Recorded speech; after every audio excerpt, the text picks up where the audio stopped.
Assalamualaikum warahmatullahi wabarakatuh. Bismillahirrahmanirrahim. Alhamdulillahi rabbil alamin. Wa bihi nasta'in. Wassalatu wassalamu ala rasulihil amin. Wa ala alihi wa sahbihi ajma'in. Rabbi shrah li sadri wa yassir li amri wahlul 'uqdatam min lisani yafqahu qawli. Subhanaka la ilma lana illa ma 'allamtana innaka antal alimul hakim wa la hawla wa la quwwata illa billahil 'aliyyil 'azim. Amma ba'd.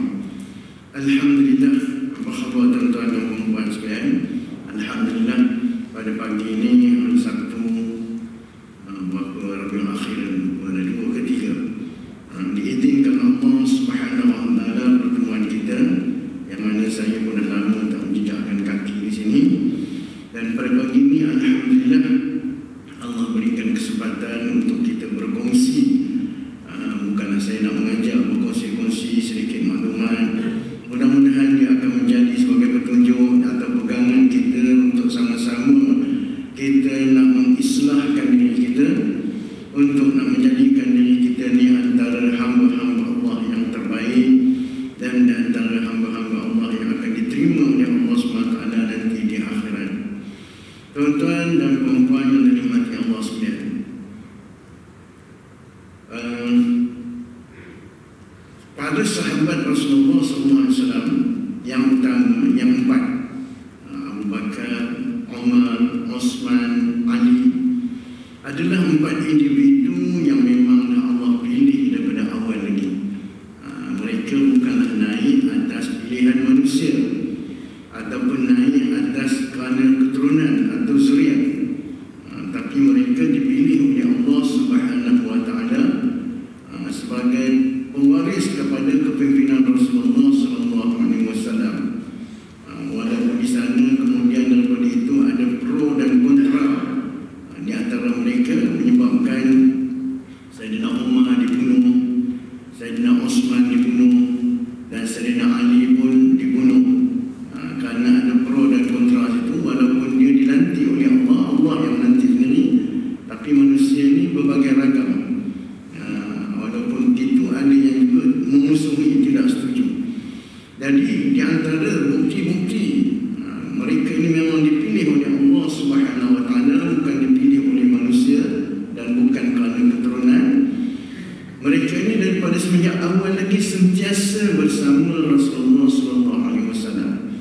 Kalau di alam Melayu ada 5 pahlawan, hang tua, hang jebat, hang kasturi itu, mereka juga dalam dunia Islam itu peringkat awal ada 5 sahabat ini.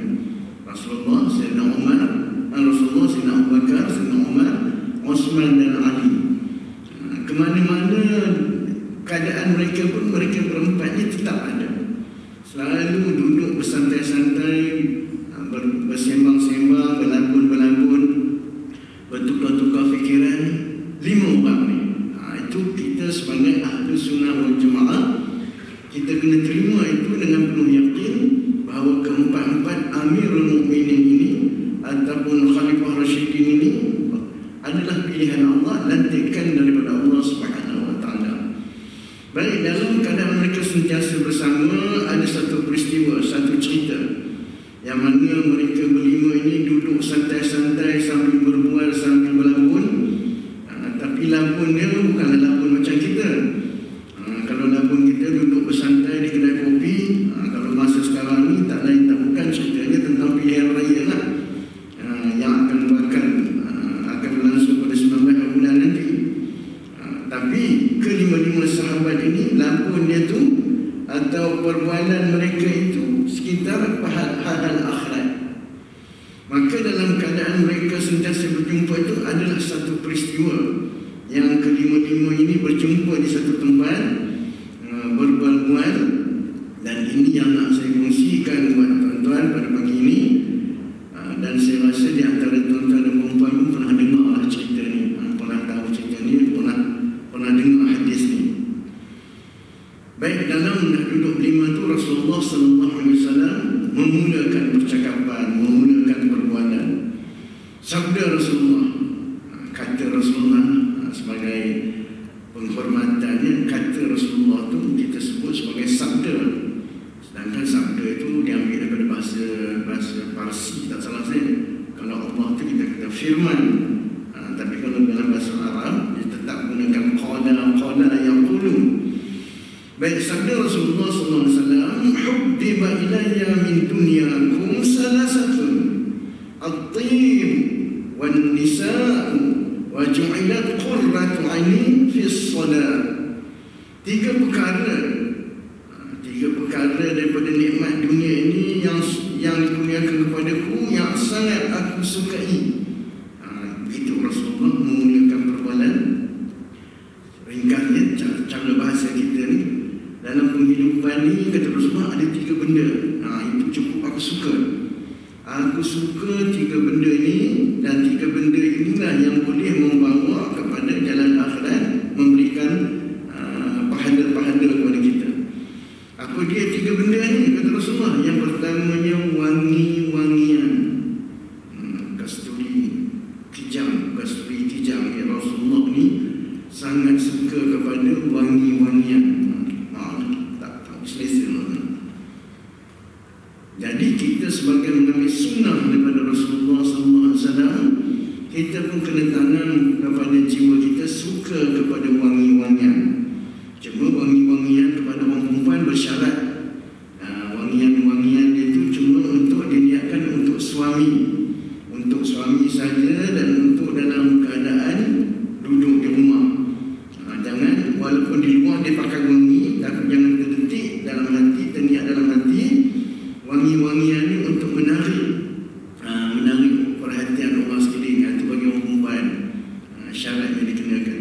Tapi bagi lelaki, wangi-wangian ini sangat disunahkan. Dan sekarang ni kalau kita buka dalam Facebook cukup banyak iklan kijang, wangian kijang, mis kijang. Itu sangat wangi, dan didakwa itu di antara wangian yang sangat disuka oleh Rasulullah SAW. Boleh pilihlah. Dan di antara manfaat wangian kijang ni boleh menghalau jin, katanya. Allah Alam. Tapi dalam pada itu pun kita jangan lupa, di antara wangian kijang tadi, ada juga wangian daripada ataupun gaharu. Rasulullah suka juga. Kalau tuan-tuan pergi umrah, di sana, di Mekah ke Madinah, bolehlah cari gaharu. Gaharu yang wangi, dan sekarang pun banyak dijual di Malaysia. Gaharu ada satu syarikat itu, Latafa Dubai. Bermacam-macam jenis gaharu dijual, jenis yang dijual, wangi-wangi belaka. Itu yang pertama, wangi-wangian. Jangan kita abaikan tentang wangi-wangian. Pakailah selalu wangi-wangian, terutama kalau kita nak melakukan solat, kerana wangi-wangian ini satu daripada sunnah. Timbul masalah sekarang ni, orang mempertikaikan tentang alkohol dalam wangian. Telah ijma' pada pendapat ulama seluruh dunia mengatakan alkohol dalam wangian itu dibenarkan, tidak menjadi kesalahan. Dia bukan alkohol macam dalam Arab. Dia berbeza kerana alkohol ni pun ada berbagai jenis. Paling besarnya dua jenis lah. Alkohol yang digunakan untuk makan, dalam Arab tu, dan alkohol yang digunakan untuk yang tidak najis lah, boleh dibenarkan. Cuma peratusan alkohol itu di dalam satu minyak wangi kita beli berbeza. Ada yang tak ada alkohol. Yang berbeza tu alkoholnya banyak ataupun alkoholnya sikit. Bagi tuan-tuan dan yang minat dengan wangi-wangian, kalau nak beli wangian yang betul piung wanginya dan alkoholnya, persen alkoholnya sikit, pastikan pada botol tu tulis parfum ataupun Audi parfum. Itu yang alkoholnya sikit, persennya 2%, 3% itu dalam pewangi yang banyak. EDP, ada lagi EDT, EDC. Itu banyak. Kalau EDC itu alkohol dia banyak. Habis cerita wangi-wangian. Yang keduanya Rasulullah kata, iaitu wanita-wanita yang salihah. Wanita di sini maksudnya isteri. Isteri yang salihah itu jadi qurratu a'yun, jadi penyejuk mata yang solehah, jadi penyejuk mata. Maka dengan sebab itu didiklah anak kita, didiklah, pandulah isteri kita supaya menjadi perempuan-perempuan yang solehah, perempuan-perempuan yang taat kepada suami dan taat kepada Allah. Anak-anak perempuan yang taat kepada ibu, taat kepada ayah dan taat kepada Allah. Begitu. Jadi wanita-wanita yang solehah ini di antara perkara-perkara yang sangat menyukakan Rasulullah SAW. Rasulullah rasa terpegun, tapi bukan dengan perempuan, wanita maknanya isteri. Masing-masing bila dah rumah tangga ada isteri, didiklah isteri itu menjadi isteri yang solehah. Itu yang kedua. Dan di antara lain, faham yang kita dapat faham, wanita-wanita pula corakkanlah diri dia supaya menjadi wanita yang solehah. Janganlah jadi wanita yang derhaka kepada Allah SWT, derhaka kepada suami, dan kalau anak-anak pula derhaka kepada kedua ibu bapa. Ini yang berlaku pada akhir zaman. Akhir zaman yang diistilahkan sebagai keruntuhan moral banyak berlaku di sekeliling kita. Isteri tak taat lagi dengan suami. Asalnya isteri tak taat dengan Allah. Kalau dia taat dengan Allah, dia akan taat dengan suami. Anak-anak perempuan pula tidak taat kepada ibu bapa, tak taat kepada Allah, tak taat kepada Allah, tak taat Rasul, kepada ibu bapa, anak-anak. Jadi peranan ibu bapa mendidik anak-anak, peranan suami mendidik isteri. Pastikan mereka itu menjadi wanita yang solehah, pastikan mereka itu menjadi wanita yang taat dalam beragama, menuntut maurat, melakukan ibadat yang diwajibkan. Dan pada wanita pula pastikan diri itu menjadi orang yang taat, orang yang solehah. Selain daripada menjadi kesukaan suami, kalau solehah menjadi kesukaan Rasul.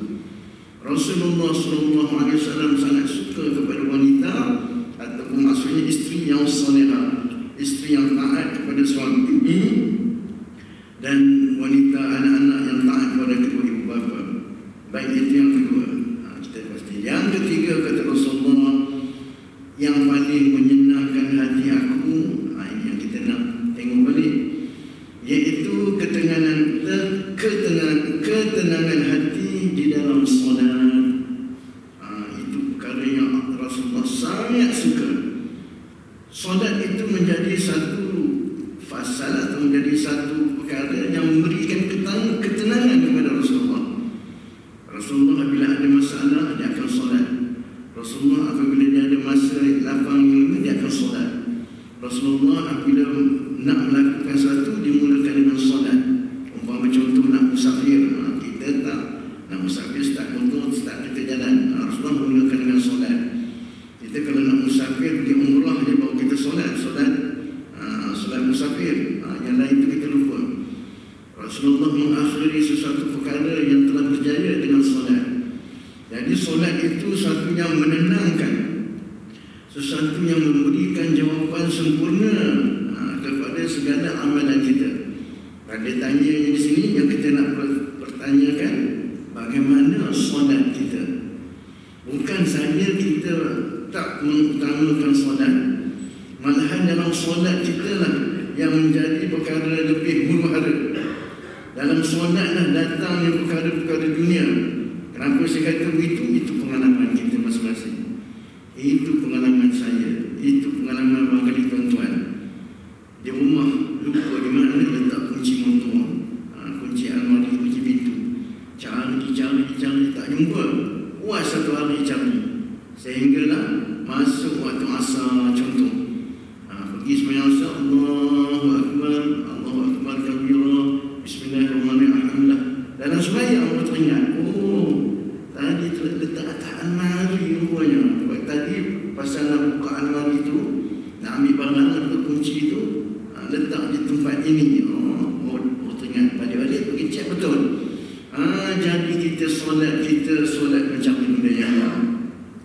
Solat kita solat yang tidak tenang. Solat kita masing-masing kita tahulah di tahap mana, dinilai mana solat kita. Jadi solat kita itu tidak sampai kepada satu tahap yang mana solat itu yang menjadi ketenangan kepada diri kita.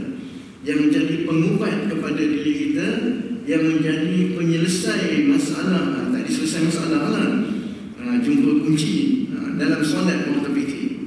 Baik itu tiga kesukaan Rasulullah SAW. Pertamanya wangian, keduanya wanita, yakni para isteri yang solehah, dan ketiganya ketenangan di dalam solat. Bila tiga benda ni yang Rasulullah suka, maka tiga benda ni takkan bercerai daripada Rasulullah. Sentiasa ada pada sisi Rasulullah SAW, dan mudah-mudahan juga menjadi perkara yang menarik minat kita juga untuk mengikut sunnah. Pada masa itu, seterus ceritanya, pada masa itu Rasulullah SAW sedang duduk bersama para sahabat. Sampai Rasulullah dan mula kat sembang, disambung oleh Abu Bakar. Tiba-tiba Abu Bakar As-Siddiq juga berkata, "Kamu benar, wahai Rasulullah. Kamu suka kepada wangian, kamu suka kepada para isteri yang solehah, kamu suka kepada ketenangan dalam solat, betul. Tapi aku ada pula, iaitu kata Sayyidina Abu Bakar, aku juga ada tiga perkara yang lain." Abu Bakar pun ada perkara-perkara, tiga perkara yang menyenangkan dia dalam kehidupannya, iaitu melihat wajahmu. Itu satu ketenangan yang hakiki bagi Abu Bakar As-Siddiq. Kalau satu hari dia tak melihat wajah Rasulullah, hidup dia rasa tak sempurna, hidup dia rasa ada yang tak kena. Jadi ketenangan ataupun kenikmatan yang ada pada Sayyidina Abu Bakar yang menjadi kesukaan dia pertamanya apabila melihat wajahmu. Ada satu cerita lain, seorang sahabat lainlah, dia mengatakan, wahai Rasulullah, dia datang kepada Rasulullah dengan muka yang sedih. Rasulullah bertanya, kenapa sedih kamu ini? Wahai Rasulullah, aku sangat cinta kepada kamu. Aku sangat, bahasa yang lain, cinta itu dah tinggi lah tu. Aku suka, cinta, sayang kepada kamu. Alhamdulillah. Tapi masalahnya sekarang ni masa hidup, walaupun aku duduk jauh, apabila tiba-tiba aku rasa rindu pada kamu, aku akan jalan kaki pergi ke Masjid Nabawi, berjumpa dengan kamu. Terbuat rindu aku. Begitu juga setiap kali begitu, bila aku balik, datang kerinduan aku pada kamu, aku akan datang ke masjid. Tak kira waktu mana, rindunya datang ke masjid, nak jumpa, nak tengok muka kamu. Itu kasih sayang para sahabat kepada Rasulullah. Boleh katakan keseluruhan sahabatlah, sahabat-sahabat utama. Masalahnya sekarang, wahai Rasulullah, apabila kita dah tak ada di dunia ini, engkau pun wafat, aku pun meninggal, sedangkan engkau masuk ke syurga dan aku tak tahu tempat aku di mana, dan mungkin di akhirat besok kita tak dapat berjumpa lagi. Itulah masalah yang besar bagi aku. Aku rasa putuslah cinta kita di akhirat. Maka Rasulullah pun tak tahu nak jawab macam mana. Turunlah ayat. Ayat yang bersama kita baca dalam surah Tahlil, iaitu apa tu? Orang-orang yang beriman daripada kalangan syuhada dan solehin akan duduk bersama Rasulullah di akhirat besok. Maknanya orang yang beramal soleh itu akan sentiasa ada bersama Rasulullah. Itu selingan. Jadi Rasul apa ni? Sayyidina Abu Bakar tadi pun begitu. Perkara yang pertama yang paling aku suka apabila menatap wajahmu, wahai Rasulullah, orang yang dalam percintaan. Kemudian yang kedua, aku menafkahkan hartaku mengikut perintahmu. Engkau sebutnya apa tu infak yang diperlukan, aku akan bagi itu sangat menyukakan hati aku. Sebagaimana peristiwa perang Tabuk, apabila Rasulullah mencanangkan untuk memohon dana untuk nak pergi perang Tabuk itu jauh, dia dah di sempadan. Kalau sekarang ni sempadan Arab Saudi dengan Palestin. Ceritanya sebab dengar perkhabaran bahawa orang Rom dalam cita-cita mereka nak membesarkan wilayah jajahan mereka, mereka sedang dalam rancangan untuk menjajah Hijaz. Hijaz itu Mekah Madinah yang belah barat lah, timur, belah barat. Jadi apabila Rasulullah mendengar perancangan mereka itu, sampai maklumat kepada Rasulullah. Jadi Rasulullah pun menyusun strategi, kita pergi dulu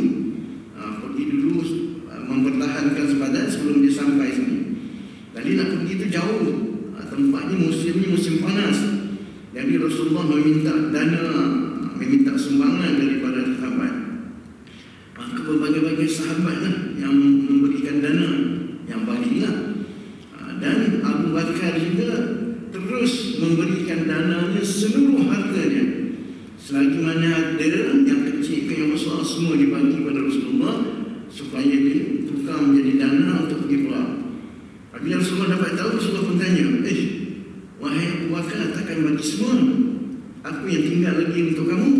Maka Abu Bakar jawab, cukuplah yang tinggal bagi aku ni Allah dan Rasulnya. Itu dah cukup mengkayakan aku. Ada Allah, ada Rasul, itu sudah cukup. Harta-harta ni diinfakkan, itu sekali. Dan itulah saat yang sangat menggembirakan bagi Sayyidina Abu Bakar. Saat yang sangat menyenangkan hati dia, menginfakkan seluruh hartanya kepada Islam. Apa itu pikirannya? Bagaimana dengan kita? Dan yang ketiga, anak perempuanku yang kini menjadi isterimu, Aisyah. Aisyah menjadi isteri Rasulullah. Itu yang menjadi kegembiraan dalam penghidupan Sayyidina Abu Bakar dunia. Pertama, apa tadi? Melihat wajahmu. Kedua, menginfakkan harta untukmu, untuk jalanmu. Dan ketiga, kerana anakku menjadi isterimu, mukmin. Itu Abu Bakar. Saya tidak berhasrat untuk nak menguraikan yang lebih panjang, kerana ada yang di ujung yang nak kita kongsikan lebih.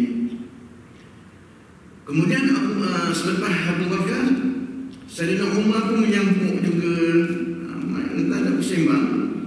Sayyidina Umar kata, betul kamu wahai Abu Bakar, itu hak kamu, itu cara kamu, itu benda yang mengembirakan kamu.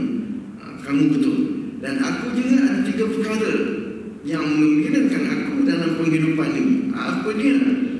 Iaitu, kata Sayyidina Umar, iaitu mengajak manusia melakukan amal ma'ruf, dakwah. Sayyidina Umar ni apabila dia ke depan berdakwah, menyampaikan ajaran Islam, itu saat yang menggembirakan dia. Dia cukup rasa senang, cukup rasa tenang, dan cukup rasa menyeronokkan apabila dia melakukan amal ma'ruf, menyampaikan kebenaran kepada manusia keseluruhannya, menyampaikan risalah Allah, menyambung lidah Rasulullah SAW. Itu saat yang paling gembira bagi dia. Yang pertama. Yang kedua, mencegah kemungkaran. Iaitu bila dia dengar satu-satu tempat ada buat maksiat, pasti Sayyidina Umar ni akan datang untuk mencegah kemungkaran yang dilakukan itu. Pernah satu ketika berlaku, Sayyidina Umar di zaman pemerintahan dia dengar ada orang berkhalwat dalam rumah. Maka dia pergilah ke rumah tu, ketuk-ketuk pintu, orang tu tak mau buka. Dia panjat di atas, dia nak tangkap orang tu. Tapi dalam satu sudut dia kata, orang tu bentak dia balik. Apa Amirul Mukminin macam ni, nak tangkap orang sampai ikut atas, sedangkan Allah berfirman, hendaklah kamu masuk dalam rumah melalui pintu, bukan melalui atas. Kemudian hendaklah kamu masuk rumah dengan beri salam, kamu tak bagi salam pun. Sayyidina Umar pun malu Allah di situ. Lalu orang pun tak jadi ditangkaplah, orang yang buat mungkar tu. Tapi itu kegembiraan Sayyidina Umar. Yang pertamanya menyampaikan amal ma'ruf, dan yang keduanya mencegah nahi mungkar, dan yang ketiganya kata Sayyidina Umar yang jadi suka bagi dia memakai pakaian yang sederhana. Dia tak berlebih-lebihan. Pernah berlaku satu masa dalam sirah ataupun riwayat Sayyidina Umar ni, Sayyidina Umar berjanji dengan satu orang untuk jumpa di sekian-sekian tempat, ada urusan. Orang tu tunggu tak datang-datang, akhirnya muncul tapi dah lewat. Orang pun jadi marah lah. Dia pun kata, macam ni ke seorang pemimpin? Masa itu dia pun dah jadi pemimpin. Macam ni ke seorang pemimpin? Janji nak datang pukul 8, contoh, pukul 9 orang baru muncul. Nak jadi pemimpin macam mana macam tu? Aku minta maaf lah, kata Sayyidina Umar, kerana dalam perjalanan tadi datang ni aku terjatuh, baju aku habis basah. Jadi bila basah tu aku terpaksa buka baju, jemur dulu bagi kering. Dan menunggu dia kering tu yang aku terlambat sikit. Dapat kita faham bahawa Sayyidina Umar walaupun dia khalifah, Amirul Mukminin, baju dia selai sepinggang ni. Tak ada baju. Begitu juga dengan anak-anak. Berlaku peristiwa nak sama dengan ayah dia.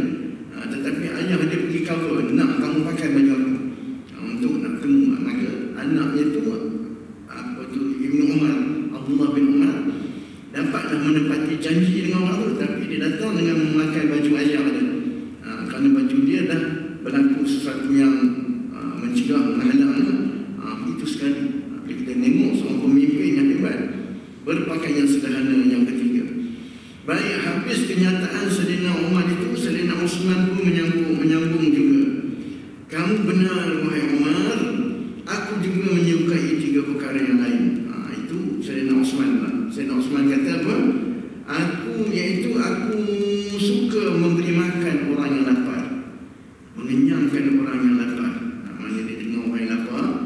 Sayyidina Osman ni yang kita tahu seorang sahabat yang cukup rajin bersedekah, yang cukup suka menginfakkan hartanya bagi tolong.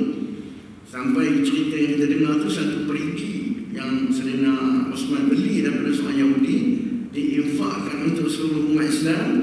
Sampai sekarang perigi itu masih ada, dan sampai sekarang perigi itu pahalanya berjalan terus untuk Sayyidina Osman, sehingga ada akaun orang buka atas nama Sayyidina Osman, sedangkan dia dah 10 tahun dah tak ada. Kemudian yang kedua, memberi pakaian orang yang telanjang, orang yang tak cukup pakaian. Dan yang ketiganya, membaca Al-Quran, sehingga kan Sayyidina Osman mati dibunuh ketika baca Quran. Dan percikan darah dia tu memercik atas Quran, dan khabarnya kata Quran tu ada di Museum Thaqafi di Turki lah. Kemudian habis Sayyidina Osman, Sayyidina Ali pula menyambung, kata Sayyidina Ali, benarlah kamu wahai Osman, aku juga menyukai 3 perkara, iaitu yang pertamanya melayani tetamu. Sayyidina Ali ini orang yang diistilahkan bahasa Arab sebagai lutafah, orang yang suka melayani tetamu, suka berbuat baik pada orang yang datang, musafir. Kemudian tu yang keduanya, berpuasa pada musim panas, pahalanya berganda-ganda. Dan yang ketiganya, berjuang di jalan Allah, iaitu Sayyidina Ali. Cukup setakat itu. Maka perbuatan mereka berlima itu didengari oleh Jibril alaihissalam, malaikat Jibril. Semasa mereka tengah sembang tadi itu, sampai sembang terakhir Sayyidina Ali, tiba-tiba Jibril pun muncul di depan Nabi SAW. 4 sahabat tak nampak, tapi Rasulullah SAW nampak. Kata Jibril, mendengar percakapan kamu semua, Allah telah mengutusku untuk memerintahkan kepadamu wahai Rasulullah, untuk bertanya kepadaku apa pula yang aku suka untuk penduduk bumi ini. Jibril datang kepada Rasulullah, wahai Rasulullah, mendengar perbualan kamu berlima sahabat ni menarik perhatian aku. Kemudian Allah juga perintahkan kepadaku supaya datang berkunjung padamu untuk engkau tanyalah kepada aku apa yang aku suka pula, apa yang Jibril kau suka kepada umat ataupun kepada manusia di atas bumi ini, penduduk bumi ini. Bukan Jibril suka kepada dunia, tapi apa yang dia suka atas perangai orang yang duduk atas bumi, kepada kita lah. Maka Rasulullah bertanya, apa yang kamu suka pada manusia ni? Maka Jibril jawab, jika kamu nak Jibril menjawab, memberi petunjuk orang yang sesat, macam Sayyidina Umar tadi, menyampaikan dakwah, itu yang Jibril suka. Menyampaikan ilmu, duduk di majlis ilmu, berkongsi ilmu, menyebarkan ilmu, itu menjadi kesukaan kepada Jibril, kepada manusia yang duduk di dunia. Manusia yang ada buat perkara itu manusia yang menjadi kesukaan kepada Jibril. Manusia yang Jibril cukup suka. Macam mana kita? Kalau kita ada buat itu, insya-Allah Jibril suka kepada kita. Menemani orang yang taat kepada Allah Subhanahu wa taala, dan orang yang sentiasa membuat kebaikan, sentiasa istiqamah melakukan ibadat. Jibril sentiasa menemani dia, duduk sebelah kita. Duduk sebelah kita, orang yang baik, orang yang sentiasa melakukan kebaikan, orang yang sentiasa terus menerus melakukan kebaikan. Jibril ada sebelah kita, selain daripada malaikat raqib dan atid yang catat, Jibril ada menemani kita. Itu di antara orang-orang yang Jibril Dan yang ketiga, membantu keluarga yang fakir. Membantu keluarga yang fakir mana? Orang yang selalu memberi bantuan. Ada banjir, datang turun padang untuk tolong orang lain. Jadi manusia-manusia macam itu menjadi kesukaan kepada Jibril. Jibril cukup suka betul orang macam itu. Orang yang suka bantu orang lain dalam yang ditimpa musibah, ditimpa kesusahan, ataupun orang miskin, macam Epik Liu. Macam tu. Kita surrender dengan kebaikan yang dibuat, merata. Itu di antara orang-orang yang sangat disukai oleh Jibril. Kalau Jibril suka, kita macam mana? Ada orang tak suka dengan Epik Liu tu. Masya Allah. Sedangkan Jibril beritahu sini, itu di antara orang-orang yang dia suka.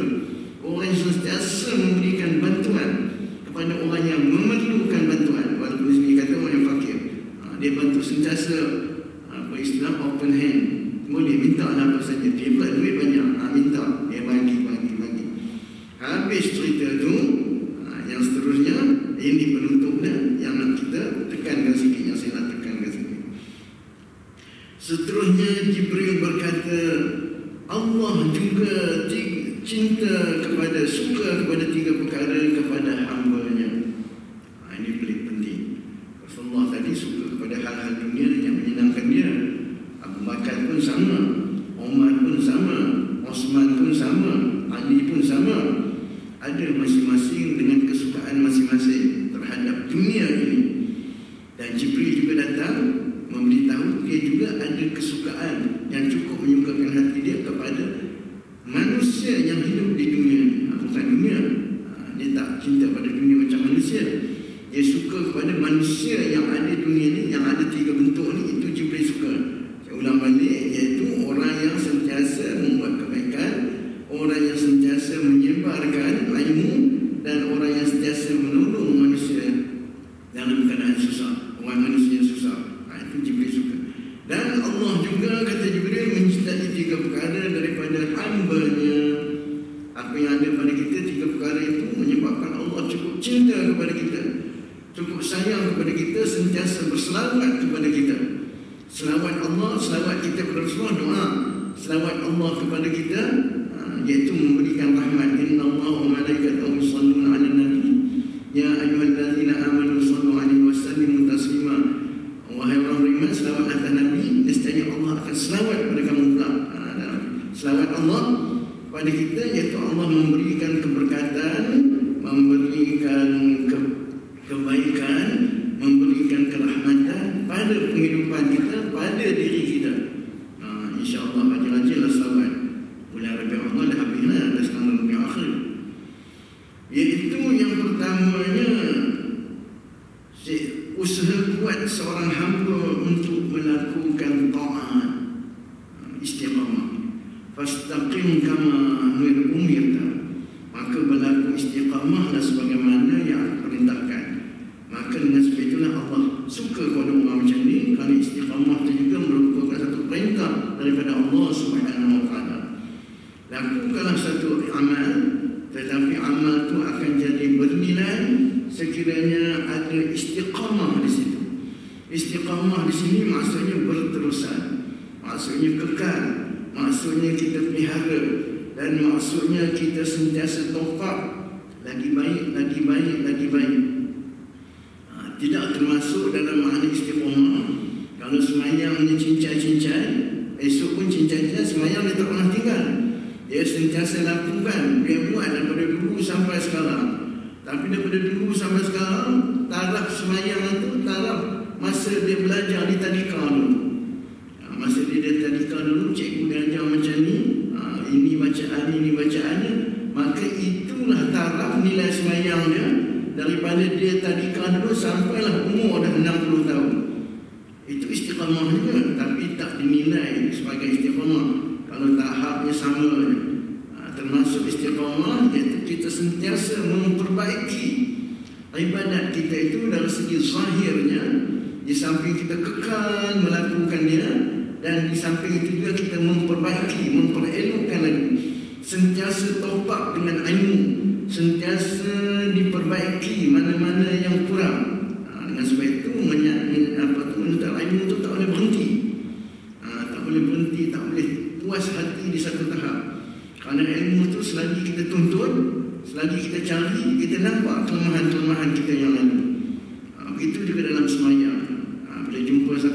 saya rasa sembahyang aku dulu kurang tepat.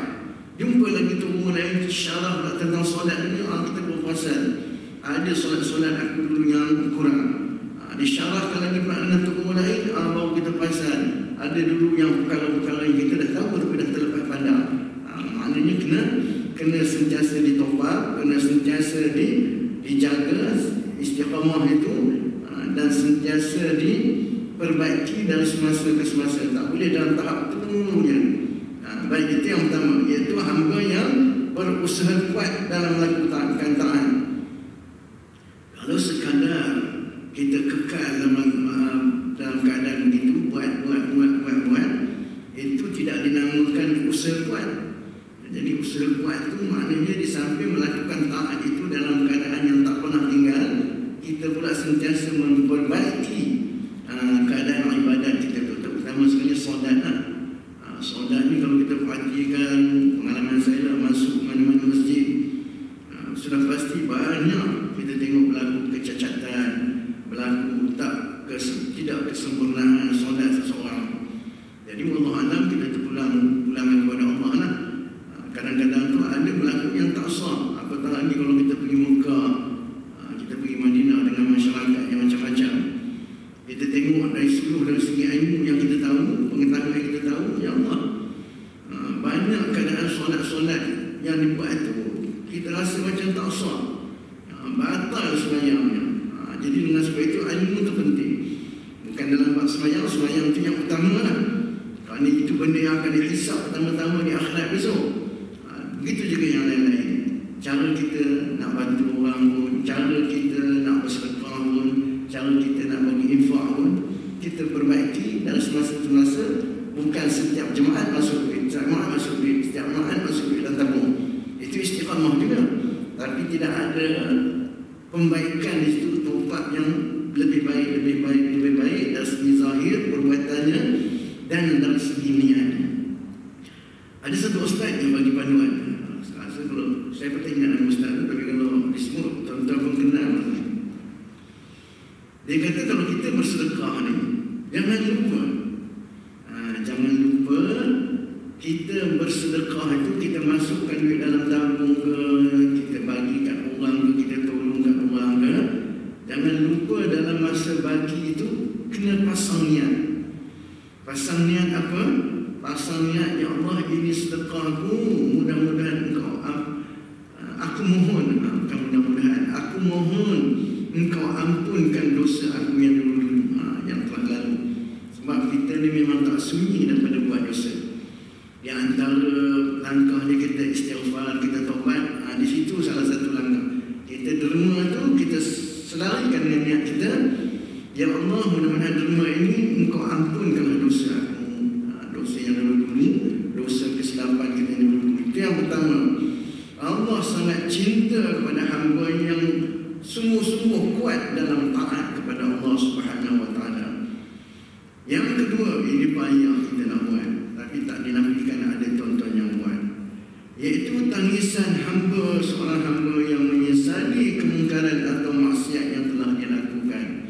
Kita buat maksiat, kita rasa biasa je lah. Kita pun istighfar, astagfirullahaladzim, biasalah tu. Mungkin Allah ampun, mungkin Allah tak ampun, jaga-jaga. Tapi Allah kata, aku cukup suka sayang apabila hamba-Ku lakukan kesilapan, lakukan kemungkaran, dia menyesal dan dia menangis dalam solat. 3 air mata, 3 air yang akan memadamkan neraka, 3 air mata, iaitu tangisan orang yang bertaubat. 3 mata, bukan air mata, 3 mata yang akan Allah selamatkan di akhirat itu, iaitu pertama, mata yang mengalirkan air mata kerana taubat, mata yang berjuang menjaga dalam perang, dan mata yang ketiga apa kita ingat tadi, termasuklah mata orang yang menangis. Menangislah selama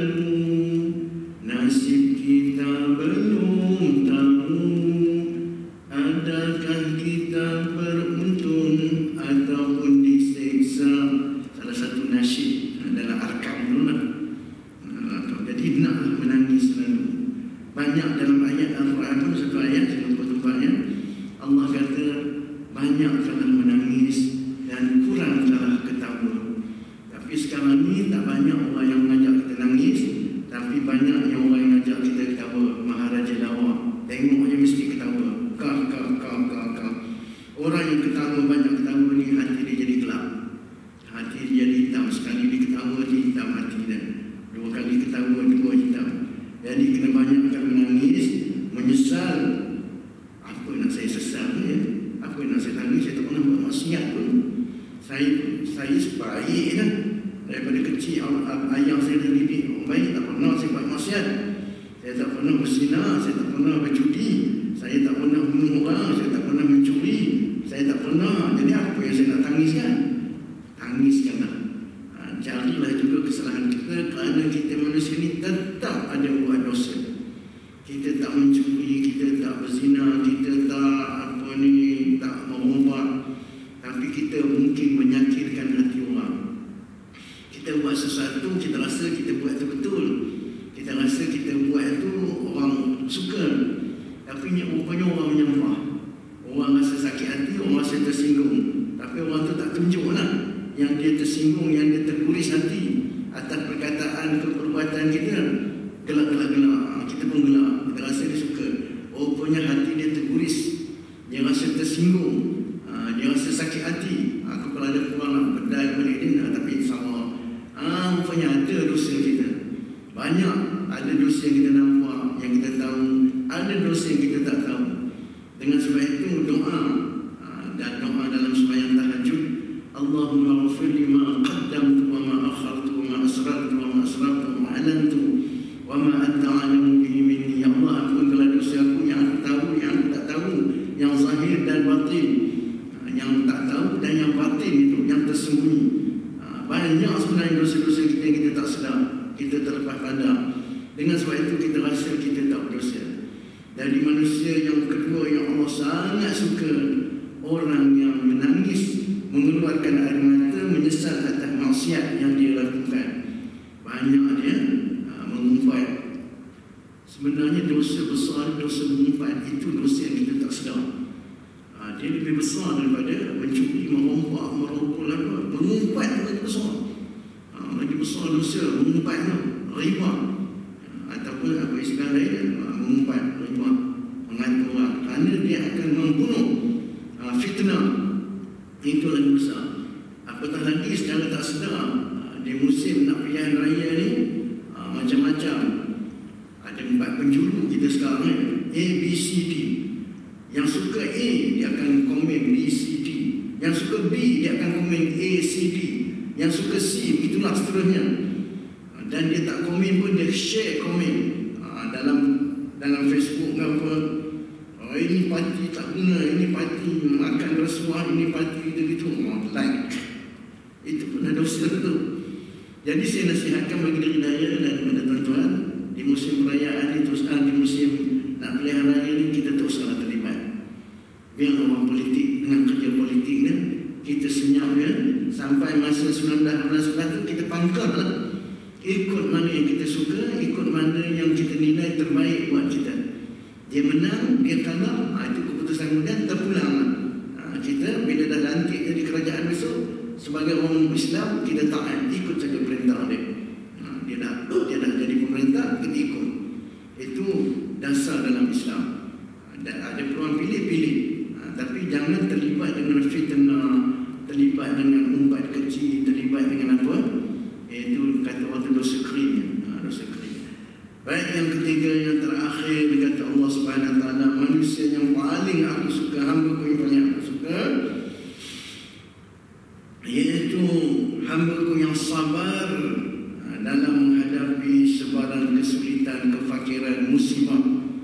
Kena musibah, inna lillahi wa inna ilaihi raji'un. Sentiasa tarjih itu, ayat itu dinamakan tarjih. Istarja, sentiasa berada di mulut dia. Apa juga musibah yang menimpa ke atas diri dia, miskin ke, sakit ke, dia redha atas ketetapan Allah SWT dengan ucapannya inna lillah, dengan ucapannya alhamdulillah, dengan ucapannya sentiasa memuji Allah. Tuan-tuan dan puan rahmat Allah SWT, Allah itu Maha Rahim, Maha Rahman dan Rahim. Kepada manusia ni Allah bagi yang baik-baik je. Tidak ada yang tak baik, semua baik. Cuma nafsu kita sahaja yang mengkategorikan ini baik, ini tak baik. Kaya tu bagus, miskin tu buruk. Sihat tu bagus, sakit tu buruk. Lagi pandai tu bagus, bodoh tu buruk. Tapi Allah bagi manusia pandai. Ada Allah bagi manusia yang kurang pandai, bodoh lah, kurang pandai. Ada yang Allah bagi manusia itu kaya, ada yang bagi miskin. Ada manusia yang Allah bagi sihat, ada yang bagi tak sihat. Tak sakit lah, tak sihat ataupun sakit. Sebenarnya apa yang Allah bagi itu yang terbaik untuk kita. Allah jadikan kita, tengok kawan-kawan sama sekolah dulu, sama sekolah yang dah dapat PhD, dapat macam-macam pangkat tinggi, pandai dia. Kenapa lah aku tak pandai? Kenapa lah aku tak boleh mendaki macam dia mendaki? Sebenarnya itu yang sesuai untuk kita. Allah sangat tahu.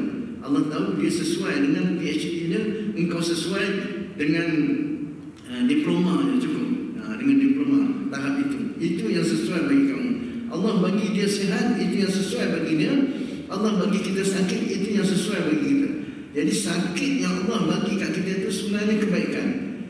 Kurang pandai yang Allah kurniakan pada kita itu sebenarnya itu yang terbaik untuk kita. Allah bagi yang baik. Apa lagi tadi? Miskin, tak kaya, bukan miskin, tak apa-apa nak kaya, tak jadi jutawan. Allah bagi kita sebagai ratusan, ribuan. Tiap bulan dapat duit ratus-ratus, tak apa ribu. Itu yang terbaik untuk kita dan itu kebaikan yang Allah kurniakan untuk kita. Kita nafsu, dia rasa yang Allah bagi aku macam ni, kenapa lah. Sebenarnya itu yang terbaik untuk kita. Jadi dengan sebab itu Allah kata orang yang sabar menghadapi setiap ketentuan yang Allah berikan kepada dia, itulah di antara manusia-manusia yang Allah cukup suka, cukup sayang. Bila dikaitkan dengan sabar itu, sabar bukan atas perkara yang kita anggap musibah. Kadang-kadang perkara yang dianggap nikmat pun perlu sabar di dalamnya. Macam mana? Kalau kita ambil contoh, orang kadang-kadang dapat bonus, dapat duit terpijak, dapat itu ini, mulalah dia pun merancang. Nak pergi sana, nak pergi sini, ataupun nak buat itu, nak buat ini, macam-macam lah, sehingga berlaku pembaziran. Sedangkan kalau yang patutnya dia sabar, apa sabar dia tu? Bila dia dapat sesuatu yang lebih, fa'amma bini'mati rabbika fahaddis, maka nikmat yang Allah bagikan pada kamu itu hendaklah kamu sebar-sebarkan. Maknanya kita kongsi dengan orang, bukan pakai seorang, bukan tak boleh nak berjalan. Tapi di samping itu kita kena tahu setiap nikmat yang kita dapat di dalam itu ada hak orang lain yang kita perlu tunaikan. Jadi itulah yang penting sekali kemuncaknya. Apa yang Allah suka terhadap manusia ini, yang pertamanya manusia yang terus istiqamah dan kuat dalam melakukan taat kepada Allah SWT. Mudah-mudahan itulah kita. Yang keduanya manusia yang menangis, orang yang menangis atas maksiat yang dia lakukan. Menangis yang terbaik keluar air mata lah. Tahap yang kedua menangis dalam hati. Allah nyesal betul-betul, nyesal maksiat Allah silap. Menangis, kena menangis dalam hati, Allah suka. Dan yang ketiganya manusia yang tinggi sabarnya atas musibah yang menimpa atas diri dia, atas keburukan yang dirasa buruk. Dan di samping itu juga jangan lupa atas nikmat yang kena atas diri dia pun dia kena sabar. Kerana kalau kita buka dalam kitab-kitab tasawuf yang menggunakan sabar itu ada 3 peringkat. Pertama, sabar dalam melakukan taat kepada Allah SWT. Kerana dalam melakukan taat kadang-kadang jiwa kita dicabar supaya tinggal rehat sekejap. Yang keduanya sabar dalam meninggalkan maksiat. Kita tak buat maksiat, kadang-kadang terfikir, try sekali, beli nombor ikut mana tak tahu, kena pula. Yang ketiga, sabar dan sebagainya atas segala musibah yang tertimpa atas dirinya. Dapat musibah, inna lillahi wa inna ilaihi raji'un. Apabila seorang hamba kaum mukmin itu ditimpa musibah, kata Allah, maka dia pun berkata inna lillahi wa inna ilaihi raji'un. Apa maksudnya? Inna lillahi, kita ni kepunyaan Allah. Apa juga perjalanan hidup kita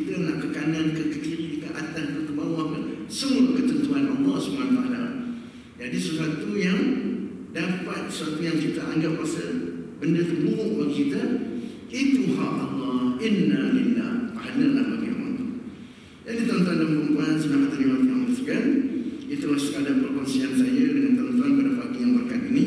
Mudah-mudahan memberikan sedikit sebanyak manfaat untuk kita memperbaiki diri kita dalam perjalanan kita menuju kepada Allah, dalam perjalanan kita mendekatkan diri kita kepada Allah SWT. Mudah-mudahan ini menjadi tip-tip yang berguna buat kita amalkan, buat kita hayati di dalam kehidupan kita sehari-hari. Mudah-mudahan kita tergolong dengan tiga perkara tadi, tergolong dalam kalangan manusia-manusia yang dicintai, disukai oleh Allah SWT. Terus berjuang, terus taat kepada Allah SWT, terus tanamkan jiwa sabar dalam hati kita, dan teruslah kita menangisi segala kemungkaran, kemaksiatan, terlepas pandang, kesilapan yang kita lakukan. Mudah-mudahan Allah akan menambahkan petunjuknya kepada kita, sentiasa membimbing kita atas jalan yang diridhoinya, dan mudah-mudahan yang paling penting di sana besok kita lepas. Di sana besok kita tidak menghadapi kesukaran yang sangat amat. Wallahu a'lam.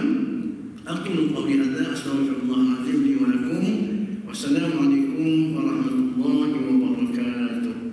Bismillahirrahmanirrahim. Alhamdulillahirabbil alamin wa bihi nasta'in. Wassalatu wassalamu ala rasulil amin wa ala alihi wa sahbihi ajma'in.